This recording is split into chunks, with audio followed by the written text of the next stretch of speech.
Evening friends, কেমন আছো তোমরা সবাই? আশা করছি সবাই খুব ভালো আছো, আমিও খুব ভালো আছি। চলে আসছি আবার একটা ছোট্ট ব্লগ নিয়ে। আজ বিকালে বগুলাতে গিয়েছিলাম আমি আর ভাই। গতকাল আমার মেয়ে গিয়েছিলো হাতের এক্সরে করতে, সেটারই রিপোর্ট আনার জন্য আমরা বগুলাতে গিয়েছিলাম। যাওয়ার পথে দেখলাম মেলাটা এখনও আছে, এখনও পর্যন্ত আমি মেলায় যাইনি। তা ভেবেছিলাম বগুলার কাজ সেরে এসে মেলা ঘুরে তারপর বাড়ি আসবো। তারপর বগুলার বাস স্ট্যান্ডের ওইদিকে একটু কাজ ছিল, সেটা সেরে এসে আমি মোড়ে গিয়েছিলাম সুপার মার্কেটে টুকিটাকি কিছু খাওয়ার জিনিস নেওয়ার জন্য। তারপর সেটা নেওয়ার পর হসপিটাল মোড়ে গিয়ে এক্সরে রিপোর্টটা নিয়ে ফেরার পথে একটু মেলায় গেলাম। মেলাতে গিয়ে দুটো তিনটে জিনিস পছন্দ হলো, সেটা নিয়ে নিয়েছি। তারপর আমি বাড়ির জন্য বেরিয়ে পড়েছি।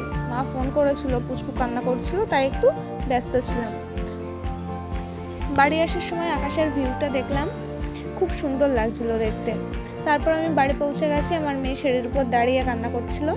আর এই জিনিসগুলো আমি মেলা থেকে কিনেছি। দেখো, একটা প্লেট নিয়েছি, একটা স্টিকার নিয়েছি মেয়ের জন্য, দুটো আমার ক্লিপ নিয়েছি, আর এগুলো সুপার মার্কেট থেকে নিয়েছি। কিছু খাওয়ার জিনিস, কিছু সবই খাওয়ার জিনিস নিয়েছি। মেয়ে আমার কাছে খেজুর খেতে চেয়েছিল, সেটা নিয়েছি। আর ভুট্টা খায় ও আবার খুব, তাই একটা সুইট কর্নের প্যাকেট নিয়েছি, আর দুটো চকলেট নিয়েছি, আর ভাইয়ের জন্য একটা ফেস ওয়াশ নিয়েছি। সো আজকের মতন এটুকুই। সবাই ভালো থেকো, সুস্থ থেকো, টাটা।